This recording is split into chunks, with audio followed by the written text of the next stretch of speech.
Let's all laugh at an industry that never learns anything, tee-hee-hee. The greatest experiences in life are had by yourself. A serene walk upon a grassy hillside, a cold drink at the end of a long day, and of course the vile thing you're thinking of that decency prevents me from spelling out. But speaking of ropey cum blasts, for our newest episode of the Zero Punctuation Occasional Guide to Whoops We Don't Say That Anymore moments in gaming history, we turn to the world of solo-developed indie games. It's a world of contrasts. For every Undertale or Stardew Valley, there's a Yandere simulator standing behind them breathing loudly through its mouth. But at least you can be assured of a purity of vision, suspect and weebish and slightly humiliating to bring up in mixed company though it may be, and they provide an unmatched insight into the mind and perceptions of an auteur. Of course, for that to work, there actually has to be a video game to deliver that message, and that was the sticking point for today's subject, a game by someone named Bob called Bob's Game. There's that purity of artistic vision I was talking about.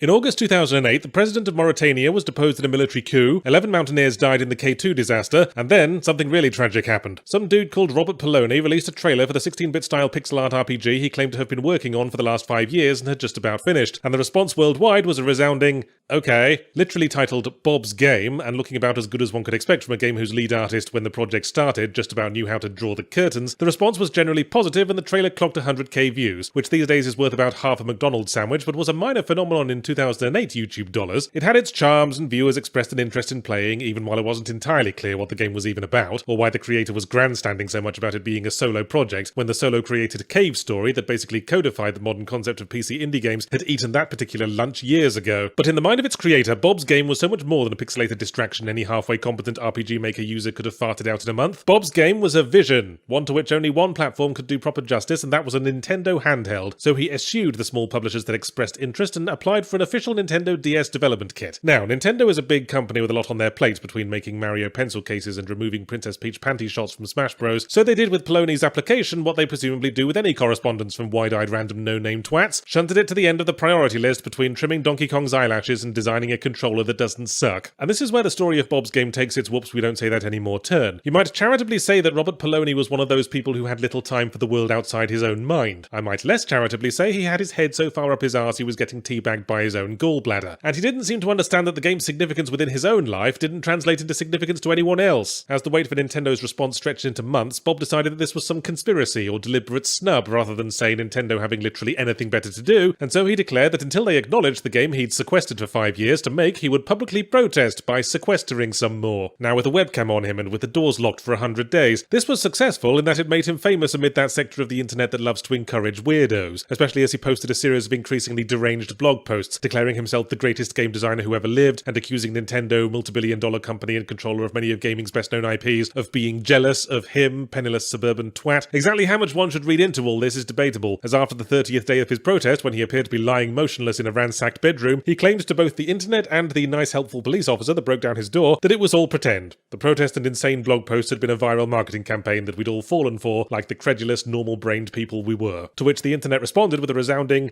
okay. Not long afterwards, Nintendo glanced up from its money sandwich to rattle him off their standard form letter saying, no, you can't have a dev kit, obviously, because you're clearly not a professional studio, you're a nutter with a broken desk. But then, just as we were ready to release the sarcastic intake of breath we'd all made when the protest began, Bob released a playable demo of Bob's Game. It was only playable on a DS/GBA emulator because Bob was absolutely committed to not giving it a fucking rest with that shit, but playable it was, and it was a bit lame. It was a retro RPG about some twat in the suburbs, apparently written by someone who was processing a few things from their childhood, broken up by overlong mini-games of Tetris and Pong. Some people saw charm in it. I mean, from the way Bob had been going on, we were expecting something that handed out printable blowjob coupons, or at least didn't look like half the art credit should go to the MS Paint straight line tool, but interest in the full release was partially renewed. Shame then that this was the last anyone saw or heard of Bob's Game the RPG until 2 years later, when Bob announced that Bob's Game would be the launch, and as far as anyone knew, only title, for a new handheld he had invented. Nothing came of that. Apparently manufacturing his own hardware line wasn't the reasonable solution it had seemed like back when he'd been slamming barbiturates on Opposite Day, so another 2 years later he discovered Kickstarter, the eternal promised land of the overhyped vaporware peddling maniac, and successfully campaigned for $10,000 to build a custom van from which he could both finish the game and solve the mystery of the haunted amusement park. The Kickstarter page is still online, and you can go there to read Bob describing his game as, quote, a tour de force masterpiece, written by a self-taught genius prophet, and a new religion for the modern world, just in case you were worried the whole van idea sounded uncharacteristically sane. Anyway, the Kickstarter succeeded, whereupon Bob sheepishly announced he was packing the whole thing in and giving the money back before his game accidentally caused the rapture or whatever he was on about. To which the internet responded with a resounding, sorry, who's Bob again? There are countless tales of over-promising devs who couldn't deliver. What made the saga of Bob so trainwreck fascinating is that he could have delivered. He had talent and drive and a mostly finished product that clearly resonated with people. But fatally, he also had an ego like a crashing blimp at a wedding photo shoot. If you go to his site now, all you'll find is some weird rambling about believing in Jesus, so one might say the main lesson from this is don't be a Cadbury's fruit and nutcase. But there is another important moral: never put too much of yourself into one creation. One shitty released game is worth more than an infinite number of unfinished career-defining masterpieces, and if you want to be a creative but refuse to work within the established systems out of fear of compromising your perfect artistic vision, then there's only one thing to be said to you. Yes, I would like fries with that.